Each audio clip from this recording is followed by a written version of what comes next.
Welcome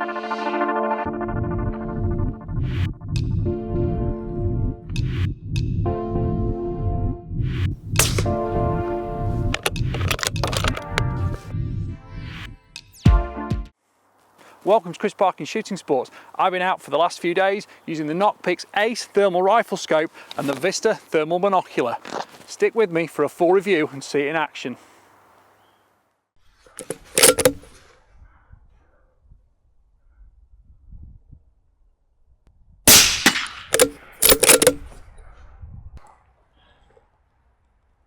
The NocPix Ace rifle scope in H50R specification has a 640 by 512 pixel sensor with a 12 micron pitch. The net D rating is sub 15 millikelvin and refresh rate is 60 Hz. This fast refresh rate ensures that the image is very smooth when transiting, and if the quarry is moving at all, you're not risking missing shots because you're not keeping up with the actual movement of the target in the viewfinder. The 50mm focal length objective lens is an f/0.9 and field of view is 8.8 by 7 meters at 100 meters, which is 15 by 12 degrees.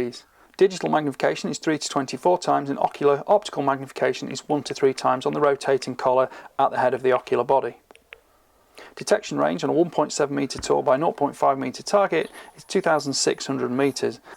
Exit pupil diameter is 8mm and the ocular body has a -5 to +5 diopter adjustment to suit your eyesight, which ensures a crisp focus on the internal 1.03 inch AMO LED screen, which has a resolution of 2560 by 2560 pixels. The Ace scope has a built-in 4000 mAh battery and it's supplied with two 18650 batteries as well. Maximum operating time is advertised at 7 hours and 22-degree air temperature, but I find you get more than that from it using all three of those batteries, one internal and two external. The rangefinder works to a maximum of 1200 meters and you've got a ballistic calculator as well to compensate for that changing shot distance.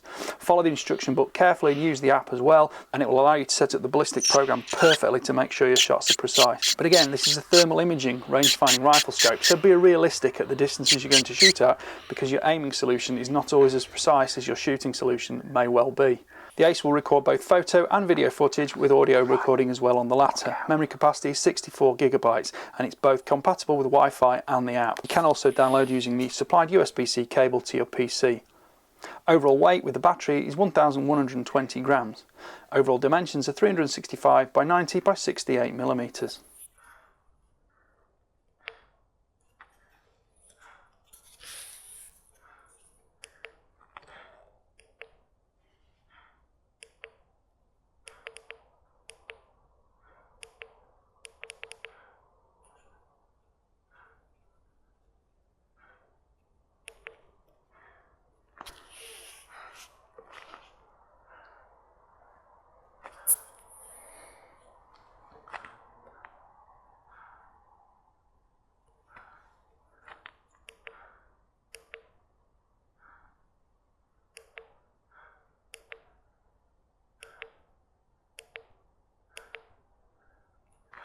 Are you happy with that?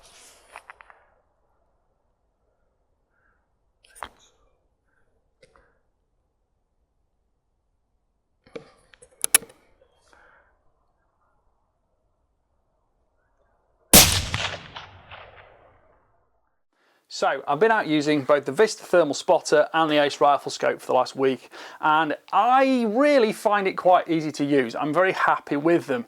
Now, a lot of the thing about these reviews can be, you know, let's tell you all about the specifications, the details, let's, you know, compare and contrast all those things, but I'll put all those in the description. I'll add them on screen as well, and maybe some voiceover too with them in. But I think essentially from a reviewing perspective, it's more about telling you what I don't like about something rather than what the advertising and marketing tell you you need to like or need to think's brilliant about it. First of all, thank you to Redback Shooting Supplies for loaning these items to me. I've got them pretty early on in the stage of their lifespan and I am really happy using them. So let's discuss my actual physical experience using them. This is set up on a 223 SAR 100 keeper, which is one of my favourite rifles for foxing pest control. That's what I've been using it for. Easy to mount, your 30mm tube goes on a Picatinny rail, normal rings, no hassle at all. The eye relief is 50mm, which is not super long, and it's fine on a 223, maybe a 243, but I wouldn't want to put it on anything larger than that. It does come with a rubber bellows eye cup on it, which is nice if you want to seal out external light, but to be quite honest, I was was actually quite happy using it without. One of the main reasons for using a rubber bellows eye cup actually is it'll stop the reflection coming off your face, which quarry might see. But let's just, well, we'll just leave that off for the second. Plenty of diopter adjustment on the eyepiece here, so you get a nice crisp image on the screen inside. The screen inside is excellent. The buttons on top are easy to access. You've got power, you've got rangefinder, and you've got the video and stills footage capability here. Those all work very smoothly, and there's a rotating collar here, so you can put the USB cable in, connect it direct to your PC, or you can use an app on your phone or your tablet. That's all fine. Now, one of the big things about the Ace is the fact you've got a manual optical zoom, which gives you 1 to 3 times magnification effectively on the internal screen within.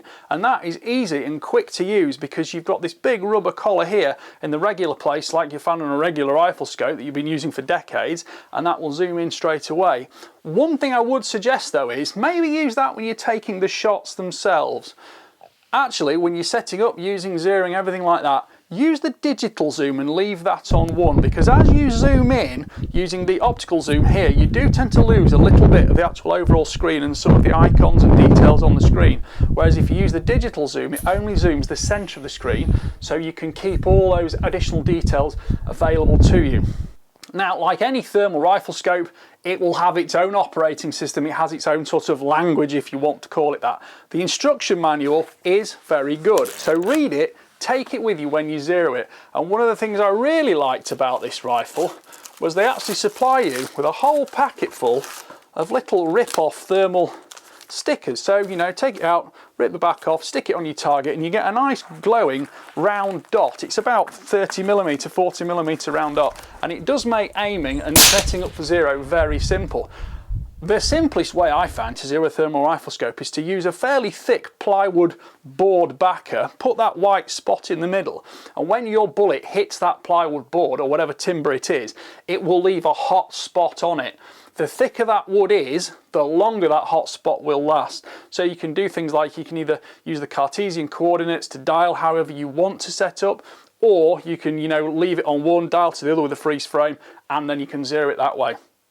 As I said, like any Riflescope, it's got its preferences, you've got your preferences, just be patient with it and it does work. You can set up multiple zero distances, and of course the easy to operate menu with a button on top and a dial there means you can easily scroll through the ballistic setup and use that as well, putting your BC, muzzle velocity, all those kind of factors. Those are things that if you know about, you'll understand. If you don't know about, you need to learn about those individually before you try programming a Riflescope like this. But once it's set up with the range finding button, you can use it for precise shot placements at longer distances. Please though, be realistic in the fact that the quarry is still out there, it's still living, and okay, if it's rats and you're at close range on an air rifle, you will be just shooting to kill. But on the larger species, you do need to make fairly precise shot placement, and you have to remember that that has to coincide with the actual resolution available and your ability to put the reticle exactly where the bullet needs to be. Now, one benefit of this Riflescope in that regard is it has a 60Hz refresh rate. You will notice if you use it alongside other 50Hz refresh rates Riflescopes or thermal spotters for the same factor, that the transmission of the image and the image motion and any quarry movement or when you're scanning around, it is very, very smooth. And especially when the quarry is moving, you don't see any jerkiness at all in it. And I have had occasions, you know, back in the days when we were 50Hz refresh rate or even slower, that actually when you review a shot afterwards, you notice that there was actually a slight discrepancy in between where it was and where it is when the bullet hits it. Of course, on a 60Hz refresh rate, that's 60 frames per second effectively, it is super smooth, and I have to say it's very relaxing on the eye. The image system overall is relaxing on the eye. You can dim it, you can change contrast, you can change the colour palettes. I still prefer white is hot because it makes hot things pop out instantly. If you want the more relaxed, more natural view, seemingly so, the black is hot is also superb because you get wonderful texture on it, and the capability of this scope and the sensor, I will say, gives you a beautiful texture to it. But remember, don't confuse what you can see through this Riflescope looking at a rat at 25 meters or a rabbit at 75 meters or a fox at 150 meters with what a marketing photo shows of a wild boar about 15 meters away. you will see individual hairs on that latter marketing picture. You will not see individual hairs on a picture like this. Yes, if you bring that fox in super close, you might do, but just be realistic. That's what marketing and realistic use is differed by. So, other factors to talk about. The focal control on it is actually really simple. You've got this large wing at the front here, easy to you know, focus in, focus out. You get a nice sharp image, and of course that's also relative to range. If you set it up, I mean, I've been using it mainly for foxing and rabbiting, sort of between 75 and 150 meters. You can kind of just set it up and really you can leave it alone, because although you might spend a lot of time chasing that absolute perfect focus, well, actually you're still going to have pixelation. It's still a digital image. It's never going to be as perfect as the finest daylight optic. And of course, if you compared a thermal rifle scope of this value with a daylight optic of similar value, the image quality will be stunningly different, and you're never going to get, you know, that kind of image quality from a thermal or even a night vision rifle scope that you'll get from a daylight optic at a third or a quarter of the price, to be fair. But the point is, you can make identification with this, you can make precision shot placement with this, but you do also need to be wary of key visual factors and key behavioural factors when you're doing that. It is not put it on and forget, please remember that. Right, I think that's covered most of my thoughts and feelings about the Ace. It has artificial intelligence involved in the programming, so the marketing says. Can I tell that? Well, no, because I don't have a version without it to compare and contrast against. I do like this 3x optical magnification collar. It's so quick to use, so quick, so tactile. And when you've got gloves on, you're not messing about with buttons or dials. I happened to be out using this on nights when it was freezing, so I was wearing some light gloves, and it just makes operating it so much quicker and easier. But I did find myself leaving it on 1 power and using the digital zoom for 90% of the time when I was out testing different factors, changing colour palettes, changing the things like the rangefinder settings, and using the digital ballistic setup, because it's just a lot easier when you use the digital, because you don't lose any screen from it.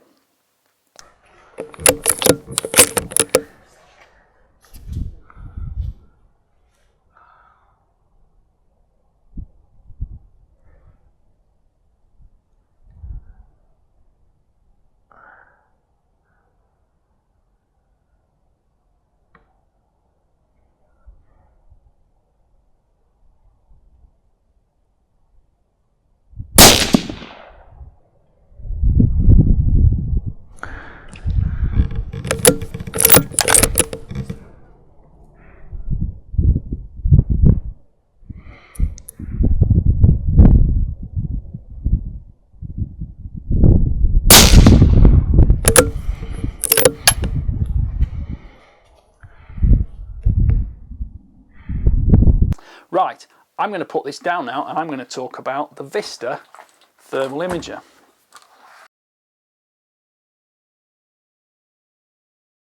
The Vista H50R has a thermal sensor of 640 by 512 pixels. It has a 12 micron pitch. Net D rating is sub 15 millikelvin. The objective lens is an f0.9 50mm focal length, and the field of view is 8.8 by 7 meters at 100 meters, which is 15 by 12 degrees. Magnification is 4 to 40 times, and that's fully digital. The effective detection range on a target 1.7 meters tall by 0.5 meters wide is 2,600 meters. Eye relief is 25mm and the exit pupil diameter is 8mm. Focal adjustability on the ocular lens is -4 to +6 diopter to ensure you get a very crisp picture on screen, with 2560 by 2560 pixel resolution. The battery type is a 4400 mAh battery and 2 hours supplied. Runtime is supposedly 5.5 hours, that's at approximately 22 degrees Celsius. Maximum range finding distance is 1200 meters. The Vista will capture both videos and stills footage, and there is a microphone to capture sound alongside the video footage. Memory capacity is 64 GB and a USB-C cable is supplied to make easy offload to either the app onto a mobile phone or tablet or a PC. The Vista is IP67 rated for water and dust resistance, and operating temperature is rated at -20 to +50 degrees Celsius. Overall weight with the battery is 650 grams and the dimensions are 194 by 70 by 82 millimeters. Right, let's have a look at the Vista thermal monocular now. This pairs well with the Ace because they come from the same manufacturer, same family, and there are certain family similarities between them. Looking at it, first of all, you've got an excellent swing. It goes over your head. That sits there perfectly. You can sit it in the center, you can use it right-handed or left-handed. There is a more complicated thing in the manual which allows you to actually set up the carrying case itself here, and that will fit and sling on your side. And if you look at that like that, you can actually fasten that to sit there on you to make sure if you're carrying it in that way, it suits you. But that wasn't for me, this was for me. Right, I'm just going to pop that off. So, starting at the back, you've got a rubber eye cup here. It will shield your eye so you're not getting any reflection of the light coming off your face. You can fold it flat if you want to use either eye, or you can turn it to the left if that's what you prefer, if your left eye dominant and you want to use it like that. I prefer it like that because I just want to use it from either eye, because especially when you're in a vehicle or creeping around a farmyard, you can, you know, kind of maybe sometimes a bit of this, bit of that. It's just a little bit more versatile, and of course being completely ambidextrous, that is a benefit to it as well. The ocular lens focusing, it's got a nice collar here, it's grippy, it's smooth, and it stays in position, it doesn't make any noise. You do get a massive range of ocular adjustment on it to suit your personal eyesight, and the actual image across the screen is flat. You get a really nice focal quality with it. I would also say that this lens is not super critical. Some ocular lenses are very critical, and you've got literally a pinprick where if your eye is not in exactly that pinprick position, it goes totally out of focus. This one is a lot more versatile, and I do quite like it. I think it's been a well-ground glass lens, which some people forget. These things do still involve glass lenses, and grinding is critical to it. Eye relief is quite short, but there's no issue with recoil or anything like that. The only thing you've got to be aware of is that the heat from your eye will cause condensation to form on the external of that lens. If it does, just be aware that that's what it is, because some people have never used these much kind of go, oh, it's going all fuzzy, and they're just staring, saying it's going fuzzier. What they don't realise is just take it away from your eye, let the condensation just evaporate, and the problem's gone. Again, if it's not glued to your face for ages, it won't be like that. And that also depends on air temperature. I was using this when it was freezing cold, so there's more likely condensation was going to form from the 36 degrees of my face. Right, the buttons on top, they're easy to control. You can go through the zoom, no issues with that. It's 4 to 40 times. 4 times minimum zoom is quite a lot. Ideal for foxing, rabbiting out over big fields and big areas. Maybe a little bit too much for very close in ratting performance, but that's up to you. Different shooters prefer different things. Just remember, it's a 4 to 40 times digital zoom on this. Gives you a lot of zoom, but don't forget, pixelation will always happen. But be realistic with what you expect, because marketing photos usually have very large animals at a very close distance, and you get masses of contrast on them for a great thermal picture. That's advertising, that's marketing, that's not the real world. This was used in the real world. Talking about that, it's got tripod mount underneath. You can put it on a tripod for super stable images. Now that looks great. I'm sorry if my images are a little bit shaky, that's because we actually used these when we were out hunting. I had the Riflescope and this at times. One of my pals was using this and videoing with this, and it's dynamic hunting. Things move, and that's realistic. What it does tell you though is that the 60 Hz refresh rate on this gives you a super smooth image, and you don't see sort of staccato jerky moving backwards and forwards when you're scanning. That is a great feature of it, because you do get that lovely smooth image, and especially when you're scanning broad landscapes, the texture is superb. Talking about texture, nice sensor, very happy with it. You've got usual colour palettes, but I tend to go for white is hot or black is hot. Black is hot is the most relaxing to use for long periods, especially if you're walking around and kind of navigating along unusual territory. But if you want, you know, quarry species to pop out, I still think white is hot makes them pop so much faster. Red is hot is quite nice, but I don't really feel the necessity for it, and I prefer just to flip between white or black equals hot. You know, you've got rainbow infusion, things like all those, but again, some people prefer different things. They are available. You'll see me scroll through them on screen, and it gives you a little bit of comparative image, but the fact I'm predominantly in white or black is hot pretty much shows you the fact that those are my preference. Right, the battery, you get 2 of them, fits in the side here. It's a proprietary battery, fits in the side, and that charges with the USB-C cable. That plugs in the opposite side here. You can charge that, you know, on a PC, you can charge it in a wall socket, anything. There's a light there to give you an idea what's going on. Perfect system. USB-C cables are very common, and it's you get 2 batteries with it, so you've got a good long run time. Now, Short presses will turn the screen off and everything like that, so you won't get as much light coming up onto your face, reflecting and possibly alerting quarry, but long press to turn on, long press to turn off, and all the buttons feature a combination of long and short presses to do different functions and functionality. Read your instruction book, learn your instruction book. It is a nice instruction book, and I'm very happy that NocPix are doing a proper instruction book and not just saying, use the app, check out the website, because I think that's a bit lazy, to be honest. There is an app, it is app compatible. You can stream images to the app if you want, you know, to multiple people viewing simultaneously, or afterwards if you want to take stills or video footage off it. It does do stills and videos, as we say. It's got microphone as well, so you can record sound.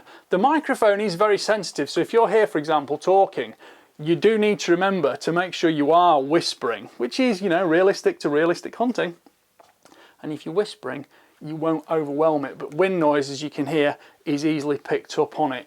So just bear those things in mind.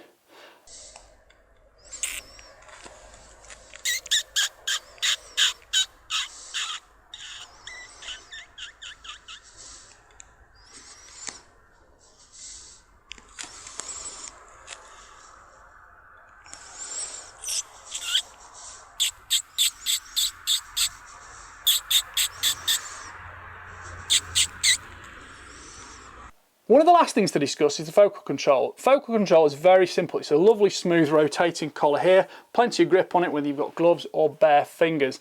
I didn't find it massively critical, and of course if you are shooting, hunting at very close range, like round farmyards for rats, you'll find focal control a lot more critical than you will, for example, if you're out rabbiting, foxing at 100 metres, 150 metres, where you can just sort of set it and leave it be. Because it is going to pixelate if you're zooming in, and okay, if you really want to concentrate on making the best footage possible, put it on a tripod. Absolutely go to the nth degree of playing without focus if you want, and you know, playing with all the zoom, things like that. But by that time, you know, the quarry's sometimes off and gone. So are you using it for filming or are you using it for hunting? Well, I'm using it for hunting.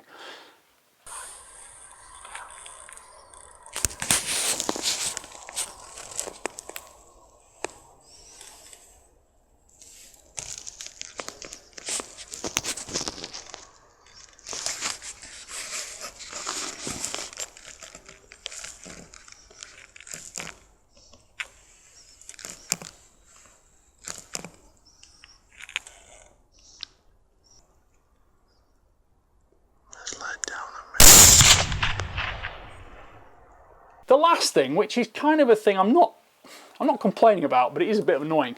You got a lens cap here, flicks down, or you can flick it to the left, or you can flick it to the right, and it just didn't really seem to matter where I put it. It was kind of always sort of slightly in the way. I suppose maybe it's because I'm a bit ambidextrous and you use it with either hand, but if you flick it on the back of your hand like that, it's probably the least annoying and you've got the control there.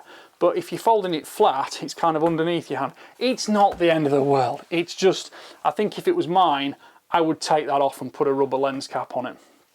Again, you can see that big 50mm lens on the front, and you can see the rangefinder in the bottom of it there. Rangefinder on a thermal spotter, it's handy. If I was having two products, I would put the rangefinder on the Riflescope though, because combined with the fact that they've got ballistic calculation now, that's, you know, it's an integrated system. You need the rangefinder for the ballistics and vice versa. You don't really need the rangefinder in the Monocular if you've got it on the Riflescope.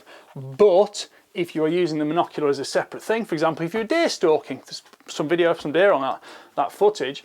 If you were deer stalking and you didn't want to carry your rangefinder, you didn't want to carry your binoculars, which will be odd. Most people still want to carry binoculars, but you've got your rangefinder and your thermal. So it's horses for courses, it's up to you. The rangefinder works and it gives good readout. You can set it in meters or yards, and it's accurate out to the distances you're likely to actually take on realistic quarry. Of course, in darkness, rangefinders and lasers do work better than in daylight because you've got less interference from the natural light. You've got that laser with less bother trying to get to a target and back. So there we go. Right, to round up, let me just pick this back up off the floor now. That is a fairly detailed discussion about using these. Number one, I was very happy using them. Recognition was fine, identification was fine, and distances were fine. All the advertised features and functions worked perfectly. Nothing disappointed me. Other than that lens cap kind of being there, I haven't really got anything to complain about. So what I would say is that both units have completely fulfilled their marketing and advertising claims. I was happy using them, felt confident using them. Zeroing took a little bit longer than usual, but again, I use a lot of different rifle scopes, a lot of different spotters, and you've got to kind of learn the language for each. And once you've learned it, that's fine. And if you've only got one, which most people will only have one of these things, that language will become, you know, like your own mother tongue. You will know your own language better than any other. Swapping between is a little bit trickier. The image quality is good, the controls are good, the zoom is good. I really like on the Ace that you've got that, but there we go.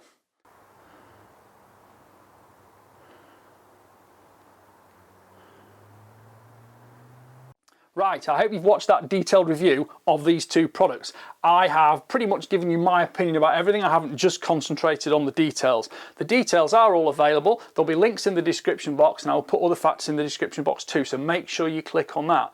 But in the meantime, please like, subscribe, comment, and click the notification bell to keep track of my regular uploads. Thank you for watching. Bye for now.